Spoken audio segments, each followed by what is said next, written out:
Bueno, queridos hermanos, estamos viendo la octava bienaventuranza, ungido contra ungido. Yo les recordaba cómo Jesús a los discípulos de Emaús que se iban escandalizados les da esta lección. Entonces vamos a pedirle a Jesús que también a nosotros nos dé esa sabiduría tan importante. A veces nosotros también estamos desanimados como los discípulos de Emaús. No comprendemos, nos parece que Cristo ha fracasado, nos escandaliza a veces que a Cristo lo persigan gente que parece buena o que se da por buena. A veces también nos escandaliza dentro de la iglesia sin darnos cuenta que los buenos sean los perseguidos, lo vemos en la vida de los santos, y por otros que también parecen buenos. No entendemos estas cosas. Es el drama de la persecución que estamos contemplando en esta octava bienaventuranza, ¿no? Bienaventurados los perseguidos por causa de la justicia filial, por ser hijos, como Jesús lo fue. Y entonces los que participan en el ser hijos con Jesús, los que son discípulos suyos, los que quieren vivir como hijos de Dios y recibirse de Dios mismo, van a ser perseguidos, dice Jesús.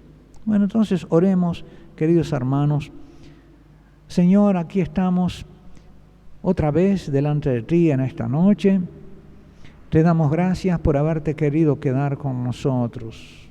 Qué bueno que tú estés aquí, oh Maestro de nuestras almas, con tu presencia santificadora y poderosa, que irradia el Espíritu Santo y lo infunde en las almas de los que te miran con fe.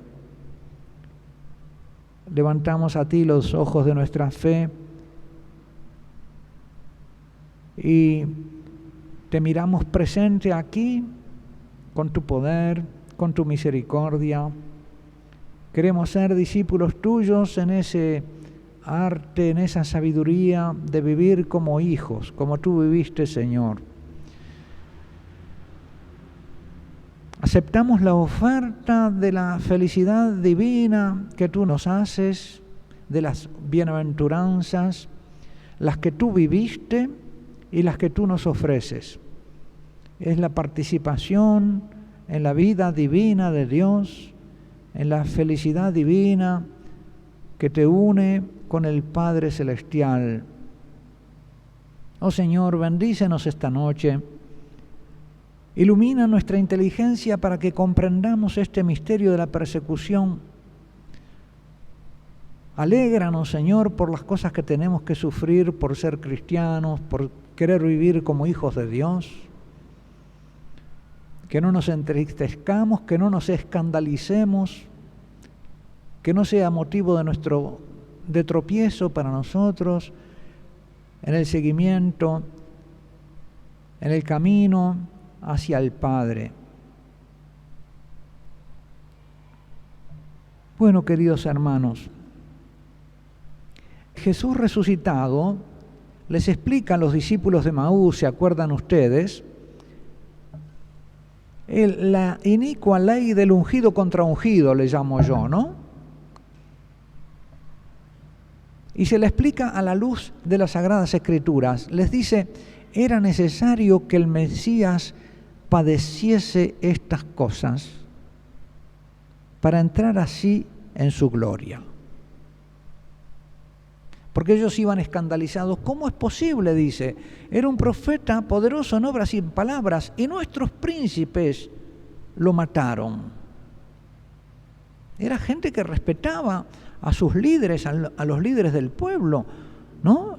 Los príncipes del pueblo, lo mejor del pueblo elegido, parecía, mata al profeta. ¿Cómo es posible esto? Los líderes del pueblo elegido matan al profeta, al Hijo de Dios. Y Jesús le dice, era necesario que él entrara así en su gloria, por este camino. Diríamos como rechazados por lo que parecen los mejores. Esto es la persecución a manos de los hombres guías espirituales del pueblo elegidos Y por lo tanto, elegidos ellos también, fueran o no buenos. Jesús señalaba precisamente sus defectos gravísimos, su hipocresía, cómo se valían de las cosas de Dios para lucrar económicamente y para sacar gloria. Y ponía en guardia a sus discípulos: guardaos de esa hipocresía, porque es como una levadura que corrompe, es un principio de corrupción. Y también los cristianos podemos incurrir en la tentación de querer sacar gloria de la fe o hacer que Dios nos sirva a nosotros en vez de servirlo nosotros a Él, o sacar provecho de nuestra condición de cristianos. Jesús nos dice que vamos al contrario, a ser perseguidos, pero que esa es una bienaventuranza. Es la ley misteriosa, la inicua ley del ungido contra ungido o de un elegido contra otro. Y dice que Jesús le fue explicando las Sagradas Escrituras, mostrándole que esto no le pasaba por primera vez a él, que esto venía pasando a lo largo de toda la historia de la humanidad, desde Caín y Abel. Los santos padres explican esta ley así: Él, Jesucristo, es quien sufría tantas penalidades en la persona de muchos otros. Él es quien fue muerto en la persona de Abel. Como que Abel ya formaba parte del cuerpo místico, y siendo agradable a Dios, muere por la asedia de su hermano. ¿Cuál fue el pecado de Caín? Que se enojó porque la ofrenda de Abel era grata a Dios y la suya no le era grata. ¿Por qué no le era grata? Porque, por lo visto, él no se alegraba con la alegría de Dios. Si él se hubiera alegrado con la alegría de Dios, le hubiera bastado que Dios se alegrara con la ofrenda de su hermano. Hubiera dicho: mira qué bien, Dios está contento con tu ofrenda, Abel. No, ¿qué buscaba él? Algo para sí, que fuera su ofrenda, no la alegría de Dios, sino que su ofrenda fuera. Y por eso se enoja con la ofrenda de su hermano. Y de ahí, de querer agradar a Dios, él pasa a matar al que le agrada. ¿Se dan cuenta la diferencia? No quería verlo a Dios contento, quería alegrarlo él. Parece lo mismo, pero no es lo mismo. Porque cuando lo ve a Dios contento con la ofrenda de su hermano, no se alegra. Quiere decir que no era la alegría de Dios lo que a él le importaba. Era su protagonismo. Parece que es una intención buena, parece bueno, pero ahí está la raíz de que se convierta en asesino de su hermano. En ese egoísmo de ser él el que agrade a Dios y no el otro. Es un crimen religioso, por motivos religiosos. Porque la ofrenda a mi hermano le es grata y la mía no. Y claro, ¿cómo puede agradarle a Dios una ofrenda que viene de esa intención? Que no es para que Él se alegre, sino para ser tú justo delante de Él. Una ofrenda que haces por el interés de ser tú algo más delante de Dios. Y no gratuitamente por agradarlo a Él. Y ahí está la raíz de por qué él después, algo que es bueno, lo encuentra malo y mata a su hermano. Y eso le pasa entonces también a los príncipes del pueblo que matan a Jesús. ¿Por qué se enojan con Jesús y lo matan? Porque ellos querían ser los justos. Y este viene a sacarles el monopolio de su justicia. Por eso dice este Santo Padre, él fue muerto en la persona de Abel, atado en la persona de Isaac. Él anduvo peregrino en la persona de Jacob, perseguido por su hermano Esaú, que eran los dos hijos de la promesa. los dos miembros del pueblo elegido, mellizos. Y fue vendido en la persona de José. Recordamos la historia de José, el patriarca, envidiado por sus hermanos, que al fin lo venden como esclavo. Dice que no lo podían mirar. ¿Por qué? Porque era grato a su padre, porque era el más chico y el papá tenía una debilidad por él. Pero recordemos que Jacob, el padre de José, tenía dos esposas que eran hermanas y que vivían rivalizando por el amor de su esposo. Y entonces no es extraño que de madres rivales nazcan hijos rivales y que la rivalidad fuera un argumento de la familia, la envidia y la rivalidad. Del drama de las madres viene el drama de los hijos. No puede haber, ¿verdad?, paz en una familia donde está la discordia y la envidia. Porque en todos estos dramas está la envidia, la asedia, ¿no? La tristeza por el bien. Caín tiene asedia, tiene tristeza por el bien. Y así también los hermanos de José. Y dice, Jesús fue también expósito en la persona de Moisés, quedó ahí en la canastita. Era Jesús el que quedaba ahí en la canastita, abandonado y perseguido por el faraón. Él fue degollado en el Cordero Pascual, perseguido en la persona de David, porque también en la historia de David teníamos que David es perseguido por Saúl, y Saúl es el ungido del Señor, el elegido de Dios. Y sin embargo aquí tenemos precisamente el drama de un ungido contra ungido. El ungido de Dios es elegido por el otro, es perseguido por el otro ungido. Y hay envidia y tristeza en Saúl por la elección de David.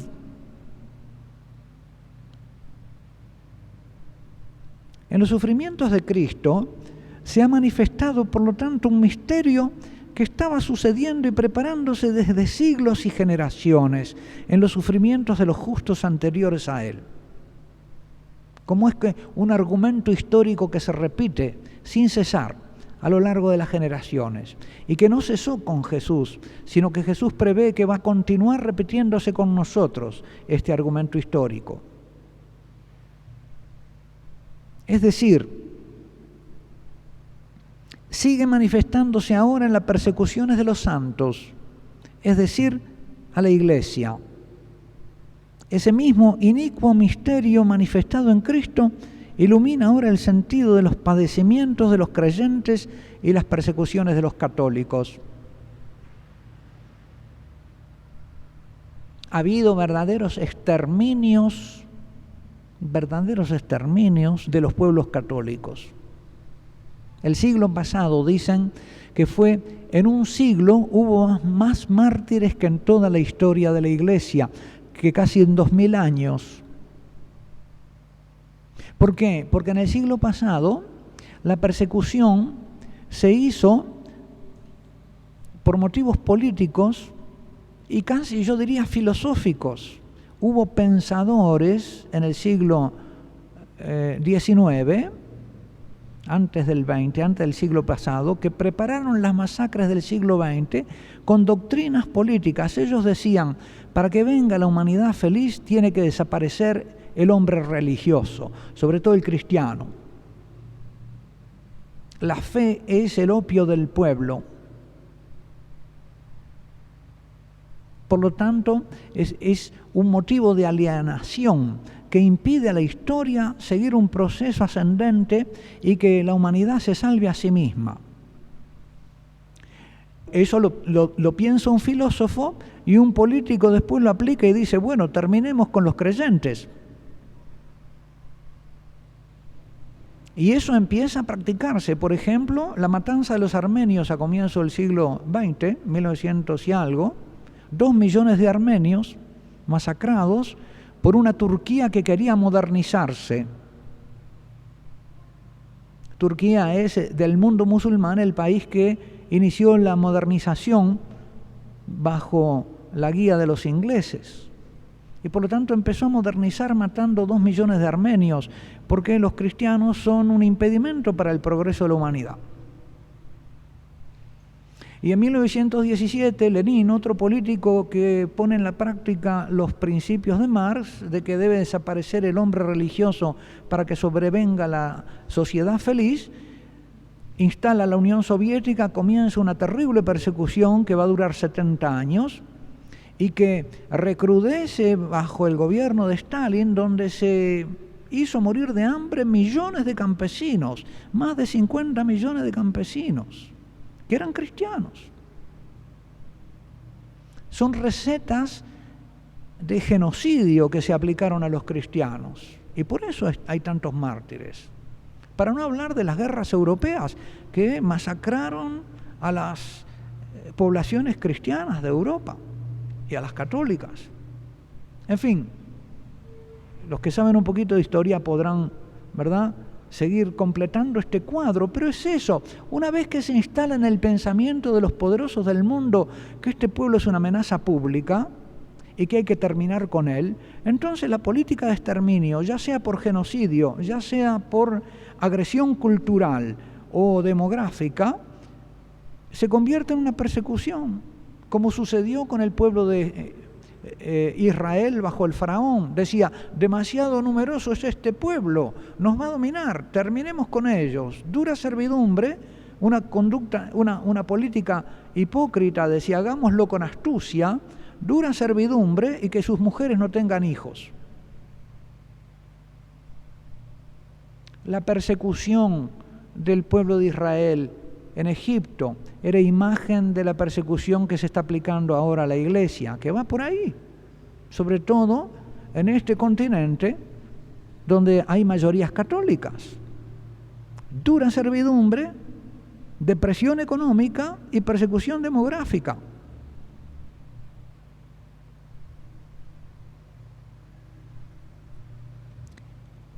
Cuando Jesús dice que os perseguirán por mi causa, se está refiriendo a estas concretas realidades históricas. Ha habido muchas formas de perseguir. En la Revolución Mexicana de 1920 a 1930 se los fusilaba a los cristianos, o se les prohibía tiránicamente, se les incautaba los templos, una persecución terrible. Hasta que se levantaron en armas para defenderse, porque era vida o muerte.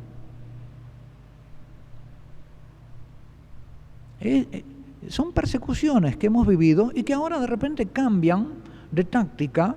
Hay una persecución más bien de tipo cultural, hay una tiranía escolar que nos impide transmitirle a las nuevas generaciones todas nuestras tradiciones, que nos determinan los programas y no nos dejan enseñar lo que nuestros hijos deben saber para recibir el tesoro tradicional de sabiduría de 2000 años de cristianismo y enorgullecerse de la cultura a la que pertenecen. Al fin los cristianos viven avergonzados.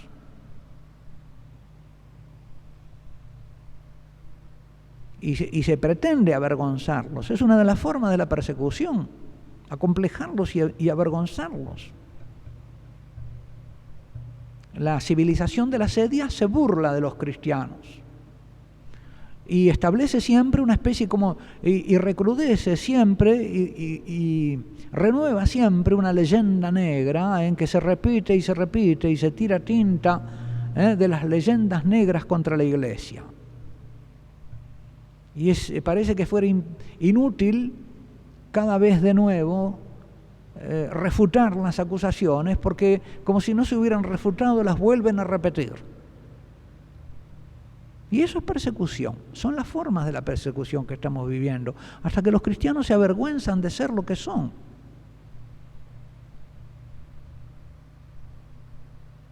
Eso es persecución. Y Jesús sale al cruce de esa vergüenza diciendo, dense cuenta que los persiguen no porque sean malos, porque a otros malos los dejan en paz.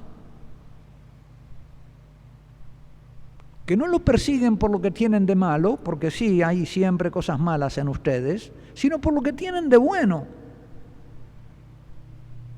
Por eso los persiguen.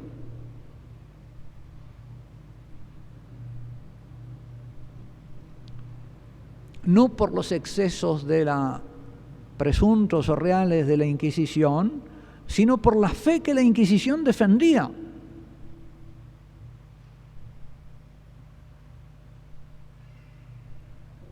Entonces, vemos que la persecución es una realidad y una realidad histórica. Jesús no inventaba nada, ni se refería a cosas puntuales y extrañas, no. Los 3 primeros siglos de la Iglesia fueron una persecución terrible. Y después, aun cuando la cristiandad se estableció como un mundo más o menos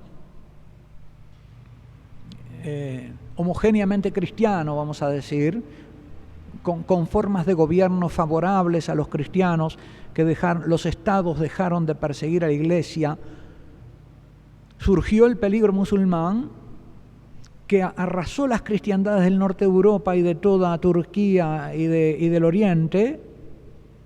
Terminó el cristianismo en Oriente, donde había sido floreciente, y en Egipto destruyó todo lo cristiano. Y empezó a acercar a Europa desde España y desde Austria, ¿verdad? Y estuvo a punto en algún momento de invadir a toda Europa. Terrible. Millones de esclavos cristianos hubo. Se fundaron órdenes destinadas al rescate de los cautivos. Era el gran negocio del Islam, el hacer cautivos cristianos y venderlos después. Era un negocio, y hacerlos trabajar como esclavos. Y eso era una persecución religiosa.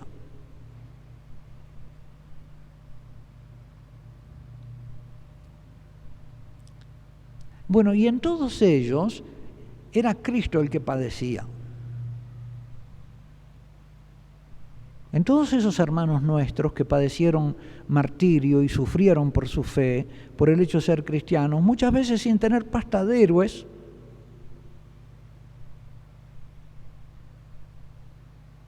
porque no todos los que sufrieron persecución por su fe fueron mártires heroicos, hubo apóstatas, hubo gente que, no sabemos, capaz que alguno se desesperó, o muchos, no sabemos. El misterio es que en todos ellos es Cristo quien padece, es el cuerpo el que padece. A Pablo, Jesús le dice, que era un perseguidor, Jesús le dice: Saulo, Saulo, ¿por qué me persigues? No le dice: ¿por qué persigues a mis discípulos? No, notémoslo bien, le dice: ¿por qué me persigues? Cuando tocas a uno de los míos, me tocas a mí. Lo que hacéis a uno de estos hermanitos míos pequeños, a mí me lo hacéis.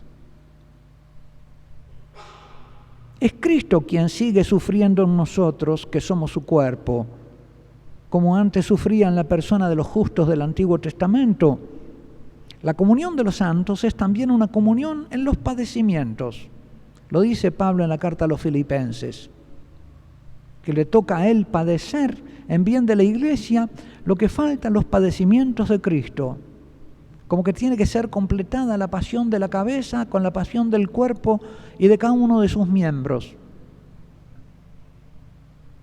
Parece como que no había,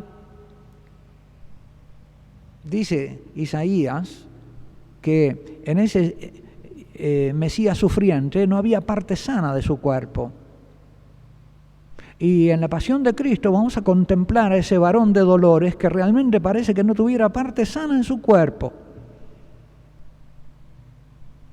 Por los azotes, la corona de espina, ¿verdad? Y en su espíritu, en el quebrantamiento de su alma, traicionada por sus amigos, abandonada, juzgada injustamente, calumniada.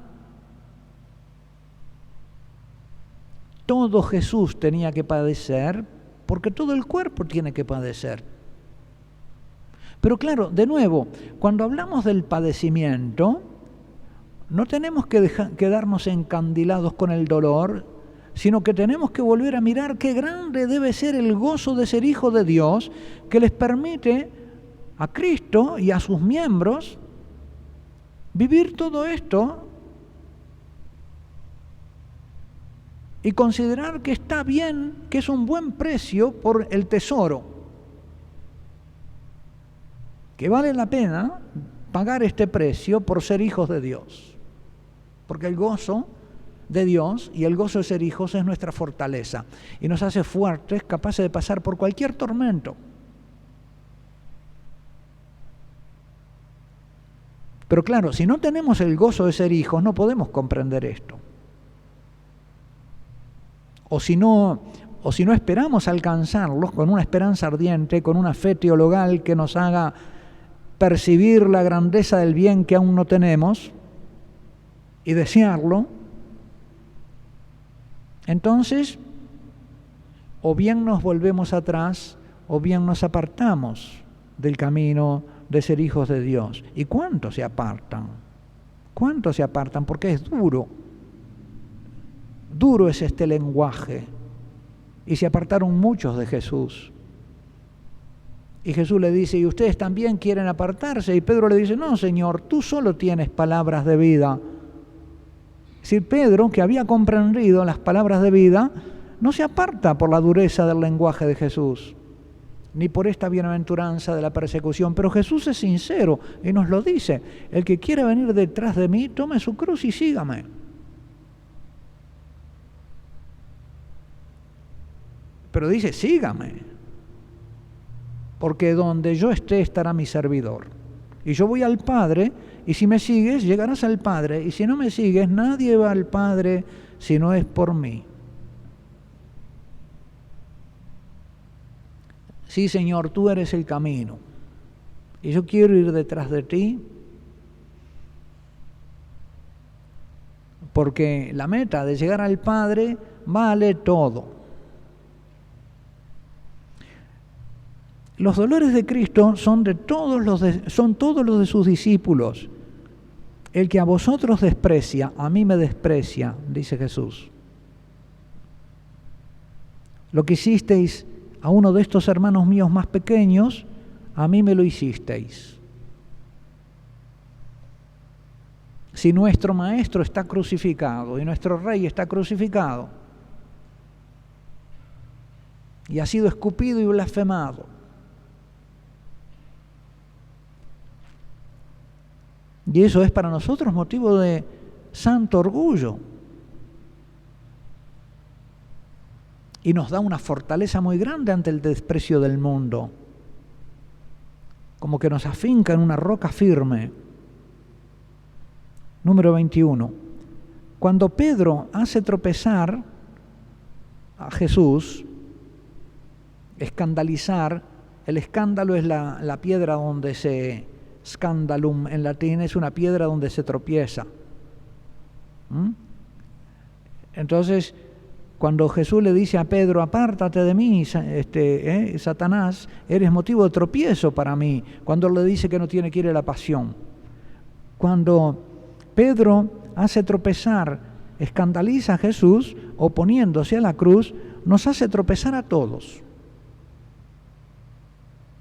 Por eso Jesús lo corrige a Pedro, apártate de mí, Satanás, mirando a sus discípulos. Dice que mirando a los discípulos le dijo, apártate de mí, Satanás.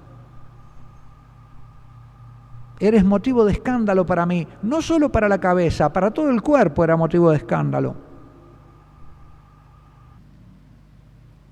El que hace tropezar, el que escandaliza a uno de estos pequeños que creen en mí, dice Jesús, más le valiera que le aten una piedra de molino al cuello y lo arrojen al fondo del mar. El fondo del mar en la Escritura es el lugar donde van los peores enemigos de Dios, donde va la generación perversa del diluvio, de la cual Dios se arrepintió de haber creado al hombre, porque dijo, me arrepiento, viendo su maldad, dijo, me arrepiento de haber creado al hombre. Y intenta destruir a la humanidad. ¿Qué he hecho? Dice Dios, se arrepiente, viendo que su obrar era puro mal de continuo. Van al fondo del mar. Y el pueblo del egipcio que perseguía a Israel, el ejército egipcio, va al fondo del mar. Y Jonás, el profeta desobediente, va al fondo del mar. Y Miqueas dice que tú arrojarás nuestros pecados al fondo del mar. Y Jesús dice que si tenemos fe como un granito de mostaza, este monte con el templo de Israel encima, con el templo de los judíos encima, donde no había oración sino mercado, iba a ir al fondo del mar. Bueno, el que escandaliza a uno de los pequeños, el que hace tropezar a un cristiano en el seguimiento de Cristo por el camino de la cruz, más vale que lo arrojen al fondo del mar. Son los peores enemigos de la fe, los enemigos de la cruz. San Pablo habla de los enemigos de la cruz, los que dicen, no tenés que, Dios no quiere que sufras, Dios no quiere el sufrimiento. No quiere cualquier sufrimiento, pero ciertamente entra en sus planes. Y San Agustín dice que esos engañan al pueblo, pare de sufrir. Son profetas mentirosos, dice. Están entre nosotros. Pero no son eso, solamente los pastores evangélicos del pare de sufrir, hay muchísimos allá en Uruguay, sino todos los que dicen, los que manifiestan esa teoría, todos los adoradores del bienestar, toda esta civilización nuestra que dice que la felicidad está en el bienestar y que miente, porque la felicidad está en el amor y el amor es sufriente. El amor humano, el amor de los hombres siempre es un amor sufriente, siempre tiene que sufrir al que ama, o con el que ama, o por el que ama. El Papa dice en la carta sobre el sufrimiento, hermosísima, el dolor salvador, dice eso, ¿para qué está el dolor? Para que brille el amor. Nunca se sabe si el amor es verdadero hasta que pasa la prueba del dolor y permanece en el dolor. Si quieres servir al Señor, prepárate para la prueba, porque Él los prueba al que lo sirve como el oro en el crisol. El sufrimiento purifica el amor y sana lo que hay en el hombre de consecuencias del pecado original. Ese sufrimiento es sanador, nos sana de las consecuencias del pecado original.